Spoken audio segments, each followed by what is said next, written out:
बरेली में नगर निगम की टीम ने 27 घरों के लिए नोटिस चस्पा किए हैं और नोटिस दिए हैं। उन पर साफ तौर पर कहा गया है कि ये अवैध रूप से बने हुए और नगर निगम की जमीन पर बने हुए हैं। इसी की शिकायतकर्ता यानी कि जो पार्षद हैं शालिनी जौहरी, वो मेरे साथ मौजूद हैं। इनसे पूछेंगे आपने क्या शिकायत की थी और जो नोटिस दिए हैं उन नोटिस में क्या जिक्र किया गया है? मेरी शिकायत थी कि नगर निगम की ज़मीन पर कब्ज़ा है और इस कब्ज़े को मुक्त करा कर के इतनी बड़ी जगह इसको खाली कराया जाए और उस पर कुछ डेवलपमेंट की योजना चलाई जाए। कब से इस जमीन पर कब्जा कर रखे थे? कौन लोग हैं वो? कितने ये लोग हैं? कब्ज़ा लगभग 25 से 30 वर्ष पूर्व हो चुका था। मैं 2000 में पार्षद बनी थी, उसके बाद से लगातार मैं इसको कब्ज़ा मुक्त कराने के लिए प्रयासरत रही। अच्छा, किस समुदाय के वो लोग हैं जिन्होंने कब्जा कर रखा था? ये मुस्लिम समुदाय के लोग हैं। लेकिन वो लोगों का आरोप ये है कि ये वक्फ की जमीन पर बने हुए घर हैं और 85 साल से यहाँ रह रहे हैं। ये वक़्फ़ की जगह नहीं है, ये गुमराह करने के लिए इसे वक़्फ़ की जगह बताया जा रहा है। अभिलेख सारे मौजूद हैं नगर निगम में, पुराने नक्शे सारे मौजूद हैं।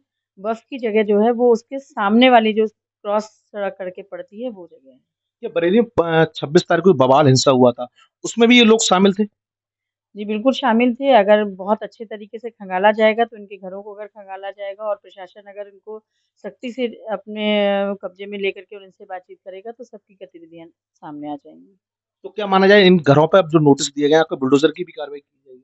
आप लोगों ने बिल्कुल, मेरी माँग तो यही है कि इसमें ध्वस्तीकरण करके या जैसे भी करके इसको अपने कब्ज़े में नगर निगम ले और इस पर अपना कब्ज़ा पूरा करके और इस पे कोई विकास की योजना बनाए।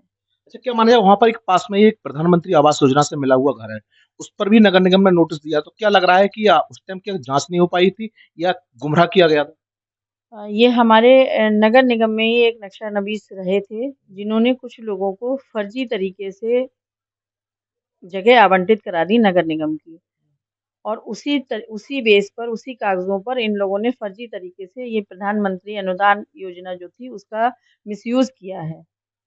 तो क्या माना जाए कि जिस तरह से कागज़ इन्होंने तैयार किए, मिसयूज़ किया है, क्या अब उनकी तरफ भी एफआईआर हुई है क्योंकि सरकार को गुमराह किया गया है, 2.5 लाख रुपए का अनुदान भी ले लिए मकान जी, पर? बिल्कुल ऐसे लोगों पर कार्रवाई होनी चाहिए और सरकार की तरफ से सख्त कार्रवाई होनी चाहिए क्योंकि अधिकतर ये देखने में आ रहा है कि जो जो वाक़ई में पात्र हैं इन योजनाओं के, उनको ये योजना नहीं मिल रही है, चाहे वो राशन की योजना हो, चाहे मुफ़्त बिजली की योजना हो या मुफ़्त या घरों की योजना हो या फिर घरों के लिए जो अनुदान मिलता है, उनकी योजना हो। उन लोगों को नहीं मिल पा रही है और जो उसमें कहीं न कहीं जो हमारे अधिकारी लोग बैठे हुए हैं, वो किसी भी डिपार्टमेंट के रहे हों, वो उनकी कहीं न कहीं संलिप्तता रहती है। तो क्या माना जाए कि जिस तरह से अगर इसकी ठीक से जाँच की जाए तो ढूँढा भी इसमें इसकी संगतता लुप्त मानी जाए क्योंकि कागज़ों की ठीक से जाँच-पड़ताल नहीं हुआ और उसके लिए मकान का पैसा दे दिया। जी, बिल्कुल।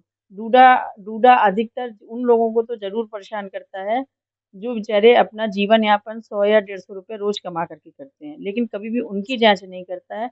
मैं ऐसे बहुत सारे प्रकरण क्योंकि अभी ये नगर निगम की कार्रवाई का प्रकरण चल रहा है, इसलिए डूडा का प्रकरण नहीं है। लेकिन बहुत सारे ऐसे प्रकरण हैं जिसमें डूडा की जो कार्रवाई है वो संदिग्ध है।